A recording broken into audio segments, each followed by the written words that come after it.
रामायण कथा में भगवान राम और माता सीता के जीवन के बारे में वर्णित है।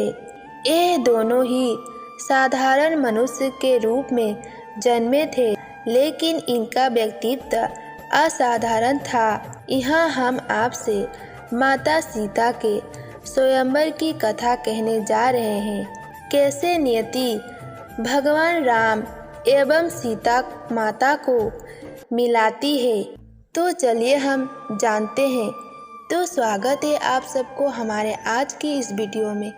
वीडियो शुरू करने से पहले हमारे चैनल को सब्सक्राइब करना बिल्कुल ना भूलें। तो चलिए हम शुरू करते हैं। माता सीता राजा जनक की पुत्री थी। वास्तव में माता सीता का जन्म धरती मैया से हुआ था, इसीलिए इनका एक नाम भूमिजा भी है। सीता मैया का जीवन साधारण नहीं था। बचपन से ही कई असाधारण काम करती रहती थी, जिनमें से एक था शिव धनुष से खेलना, जिसे कई महान महारथी हिला भी नहीं सकते थे। ये शिव के धनुष पृथ्वी के रक्षण के लिए भगवान विश्वकर्मा ने बनाया था, जिसे भगवान शिव ने भगवान परशुराम को दिया। परशुराम जी ने इस धनुष से कई बार पृथ्वी की रक्षा की और बाद में इसे राजा जनक के पूर्वज देवराज के रक्षण में रख दिया। ये दिव्य धनुष इतना ज़्यादा भारी था कि इसे बड़े बड़े शक्तिशाली राजा हिला भी नहीं सकते थे, लेकिन नन्ही सीता इसे आसानी से उठा लिया करती थी। ये दृश्य देखकर राजा जनक को एहसास हुआ कि सीता कोई साधारण कन्या नहीं है, ये कोई दिव्य आत्मा है। इसलिए माता सीता के बाल्यकाल में ही निश्चित कर लिए कि वो सीता के विवाह किसी साधारण पुरुष से नहीं करेंगे। लेकिन सीता के लिए दिव्य पुरुष कैसे खोजे, ये सवाल उन्हें अक्सर सताता था। तब उन्हें ख्याल आया कि वह स्वयंवर करेंगे। स्वयंवर का अर्थ ये होता था कि इसमें कन्या स्वयं अपनी इच्छा अनुसार अपने लिए पति का चुनाव कर सकती थी। स्वयंवर का आयोजन करके जिसमें ये शर्त रखी जाएगी कि जो धनुर्धारी शिव के इस महान दिव्य धनुष पर प्रत्याचार चढ़ाएगा, उसे ही सीता के लिए योग्य समझा जाएगा। शर्त के अनुसार सभी राज्यों के राजाओं को स्वयंवर में निमंत्रण दे दिया गया।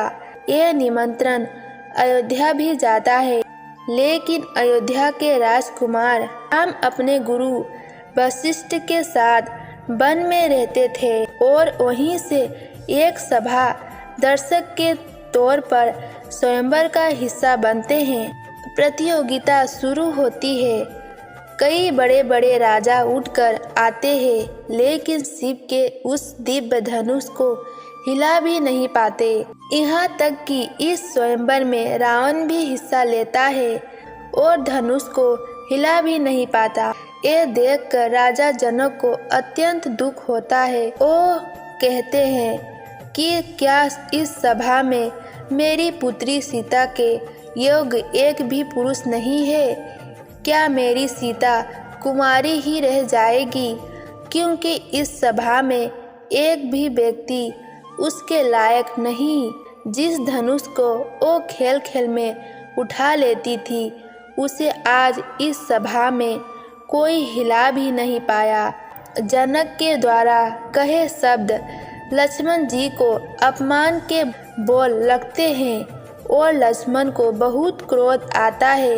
वह अपने भैया राम को प्रतियोगिता में हिस्सा लेने का आग्रह करते हैं, लेकिन राम ना कह देते हैं कि हम सभी यहाँ दर्शक मात्र हैं। राजा जनक के ऐसे करुणा वचन सुनकर नाम से गुरु राम से स्वयंवर में हिस्सा लेने का आदेश देते हैं। गुरु की आज्ञा पाकर श्री राम अपने स्थान से उठकर दिव्य धनुष के पास जाते हैं। सभी की निगाहें राम पर ही टिकी जाती है। उनका गठीला शरीर, मस्तक का तेज सभी को आकर्षित करता है। श्री राम धनुष को प्रणाम करते हैं और एक झटके में ही उसे उठा लेते हैं और जैसे ही प्रत्येचा चढ़ाने के लिए धनुष को मोड़ते हैं, टूटकर 2 हिस्से में गिर जाता है। इस प्रकार शर्त पूरी होती है और सभी तरफ से फूलों की वर्षा होने लगी।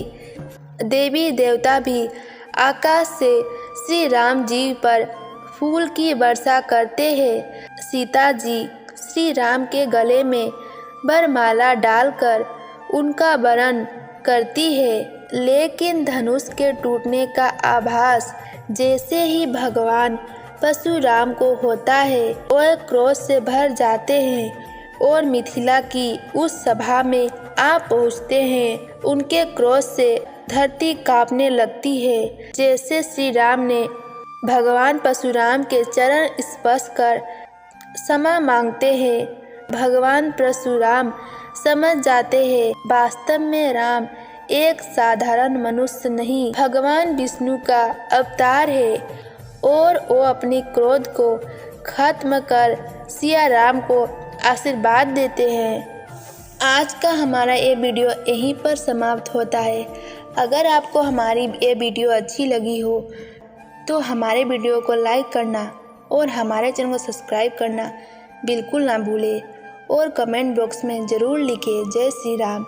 मिलते हैं अगले वीडियो में, तब तक के लिए जय श्री राम।